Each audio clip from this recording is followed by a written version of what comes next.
and welcome back to my channel. My name is Siam Dolo. Thank you so much for coming through. I know it's been a while, so if you are new here, please just remember to subscribe. And if you're coming back, thank you so much for coming through. We're still at it. It was just January. Anyways, we're back now, continuing with the program, back to regular programming. So we're starting again with the narcissistic abuse segment, and then obviously the other segments as well that I've been doing, and maybe some that I may add.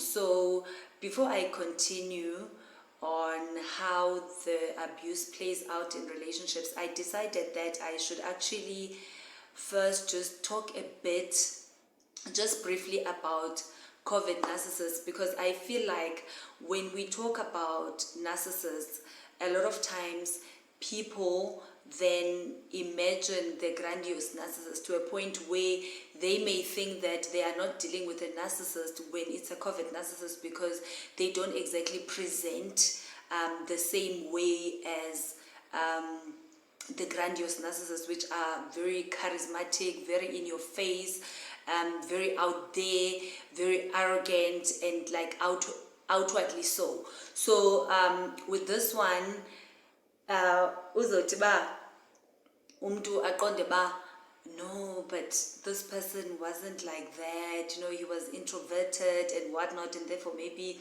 he wasn't exactly a narcissist. Everything else plays out exactly the same way. It's just that there is a difference in the character traits of that particular person, which is basically mainly just the fact that they are not as extroverted as the other ones. In fact, they are more introverted. So I'm just gonna go through some of the points that I made. I wrote them down so I don't forget, so I'm gonna keep looking down.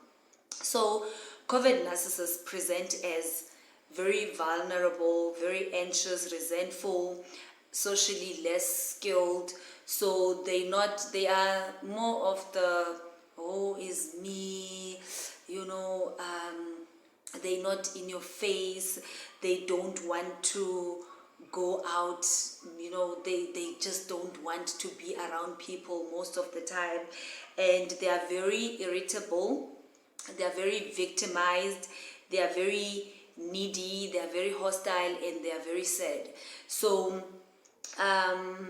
this would then show up in ways where, instead of just being outright like, oh, I'm better than that person or whatever, theirs is always like, oh yeah,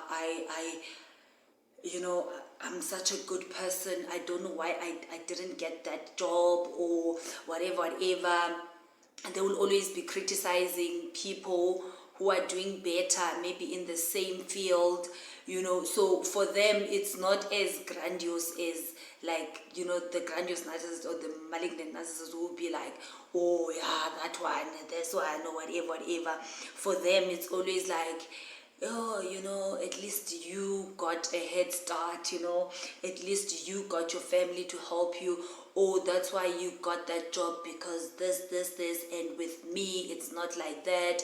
With other pastors, they're not so good, but it's because they did this, they took that shortcut or whatever. So with them, it's always about, woe is me. They like complaining a lot, and they're very dismissive. So when you make suggestions, or most importantly, when you criticize them, they don't take kindly to criticism, and that's when you will see their rage. I remember, it makes sense now, because I remember the first time I saw the person's rage. It was when he was telling me about his ex-wife, and obviously heavily criticizing the ex-wife. And I was here on some, coming with that constructive criticism on some, no, but don't you think that, she doesn't really owe you explanations in terms of her movements or whatever, Oh, the rage. And because they are so woe is me, and because at the love bombing stage, they sell you that trauma bonding story of, how badly they were treated growing up, how badly they were whatever, like whether it's how badly they were treated growing up, or how badly they were treated in their previous relationships, or whatever may be wrong or sad that they went through, and they sell you that story, and they want to hear your own story. You give them your own story, and then they trauma bond you, so you always feel sad for them, like woe is you, oh woe is me, and then you get trauma bonded. And so now when that rage happens, then you think, oh, maybe, I was insensitive. Maybe, I should have, been more sensitive to his story, because maybe he hasn't really healed from his divorce and whatnot. So they are extremely, extremely sensitive to criticism. So they will definitely rage at you. They are very hypersensitive to feedback, whatever feedback. They are just hypersensitive because they are the victim. They feel like the world is always after them, the world is against them, as opposed to the grandiose ones who come across as, they've got their ish together, they know what they're doing, whatever. These ones, it's always about the world is against them. The reason why they're not as great as they should be is because of this person or that person or this situation or that situation. So they're extremely hypersensitive. They're very argumentative, of course, and in their own passive aggressive way, which may be difficult to pick up at first, because they're not gonna be in your face argumentative, but they're gonna come with those passive aggressive comments like, the thing about you is that people don't really like you, people think you are this or that, and I'm the one who thinks well of you, who thinks you are this good person. Trauma bonding, you making you believe that basically they are the only ones who have your back. That's why even in social settings, like we have people that are socially awkward, socially anxious, like people who have social anxiety, which presents a lot in this type of narcissism.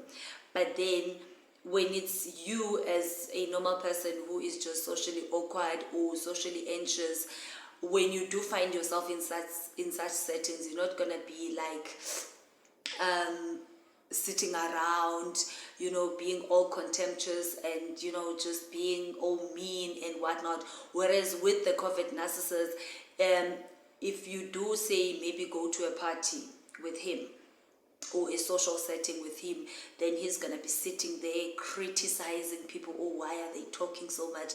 Why are they dancing like that? Why are they're extremely judgmental. Whereas if it's just a normal person who's socially anxious, they will just be sitting in their corner speaking to that person, and that person, keeping to themselves without any contempt. But with these ones, it comes with contempt, it comes with meanness, it comes with a lot of judgment, criticizing, until you get to a space where you feel like there's no point in going anymore, because obviously they will then judge you very harshly as to, I don't understand why you would always want to be in this kind of settings, like you do like this attention, hey, whatever, guilt trip you to a point where you feel like, you know what, there is no point in just going to this social setting, so I'm fine just chilling with this person and it's just the two of us.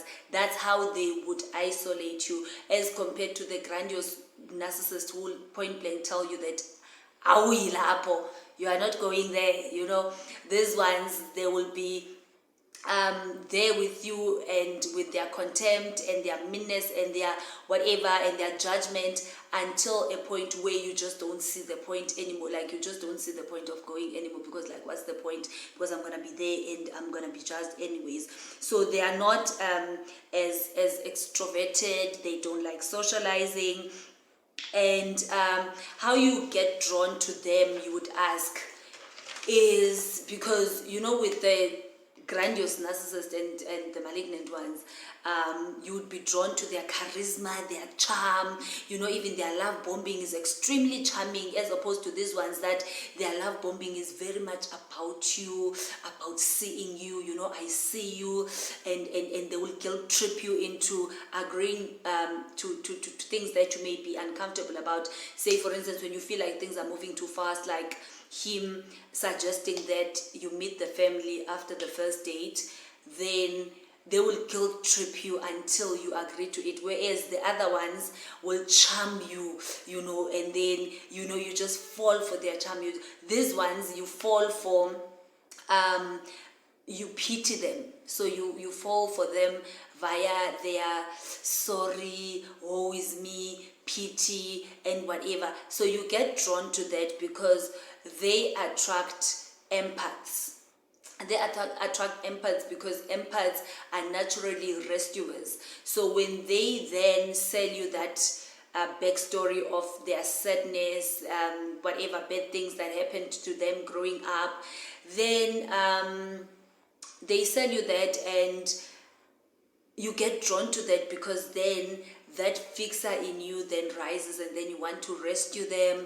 So that's how you get drawn to them as the empath. You then want to rescue them. You see yourself rescuing them. You see yourself being that person, who's gonna make them to stop being so pitiful and this and that and this and that. So a lot of times you get drawn to that sorry nature of theirs, and that they present as seeing you, they are kind, they understand you, they are all about you. And even when they isolate you, it's because they want to be all about you. They don't understand why you want to be about all these social settings, because you've got them who understand you more than anyone could ever. So why do you still want other people and whatnot? So you fall for that. And how you stay because of that guilt, you stay because of that pity, and of course you stay because of that fear of, if I leave this person who sees me so much, who understands me so much, who else is gonna understand me like this person does? Who else is gonna see me like this person does? And then how do you manage a situation if you find yourself in such a relationship, whether romantically or family setting, friends? How do you manage? The best way to manage any narcissistic relationship, whether grandiose or covert, is always that radical acceptance. Like, just accept ukuthi lo mntu unje, they're like this, they're never gonna change, and I understand when they start, then I don't engage. Realistic expectations, like understanding that this is not just another person, this is not just another normal person. So you have to just realistically expect that they are going to show contempt, they are going to be passive aggressive, they are going to be that, and have realistic expectations, because it's not every time, it's not in every relationship. And even in those relationships, like romantic relationships where you can just leave, it's not always as easy. At some point, maybe for a while, you may need to manage. Hence, it's very important to understand how to manage such people. And grey rocking, which maybe I'll talk about later as a topic on its own. Grey rocking is when you just become uninteresting, a grey rock, because remember, these people feed off your responses, you're fighting back, you're talking back and whatnot. So when you start becoming as uninteresting as possible, no response, no, fighting back, no giving them that supply of, seeing you squirm and this and that, and seeing that they get to you. That's also another way. And not personalizing, not taking things personally. I know this can be very difficult, because these people can get to you, like they can get to you, but learning to just not personalize things. But also, once you get the knowledge, the understanding of narcissism and narcissistic abuse, then it's very important that you find yourself a therapist that understand narcissists, because I can tell you now, if you go to just about any therapist and you go with a narcissist, or you go on your own and you tell them about a narcissist, you may end up looking like the crazy one as always, because in a narcissistic abuse situation, if you don't come across a person who understands narcissistic abuse, who understands narcissists, then you may come across as the crazy one. And remember, you've already been psychologically manipulated, you've already been abused, and therefore you are already doubtful of yourself. Now tattoos because you say this, and then you are not sure, you feel like you are being crazy, and this and this and that. And so if you don't go to a person who understands that you show up like that because you've already been psychologically abused, then you may end up having things worse for you. So it's very important that even when you do find a therapist, you find one that actually understands narcissism and narcissistic abuse. And what else? Looking into in that therapy, and also just as your own, even if you don't get into therapy, but as soon as you understand narcissistic abuse, looking into the reasons why when yourself you are that rescuer, because there's always a reason why you are a codependent, you are a rescuer, and looking into that and trying to fix those for yourself. So I just wanted to basically start with, before we carry on, to start with just making this differentiation, so that as I carry on, if you find things where you're like, then maybe this person was not a narcissist because he was not in your face, he was not as extroverted, then you understand that these people can be very manipulative, and they don't have to be as grandiose about it. They don't have to be as in your face about it. I promise you, if you have dealt with a covert narcissist, you've dealt with the worst type, because it's very difficult for people to believe. Because with a grandiose narcissist, people already know that this person is arrogant, is loud, is in your face, is just that arrogant person. Whereas with a covert one, it's like, umfundisi wabantu, whatever, ube wena ke uyile ndlavini ke mhlawumbi, like, because they just know how to pick them.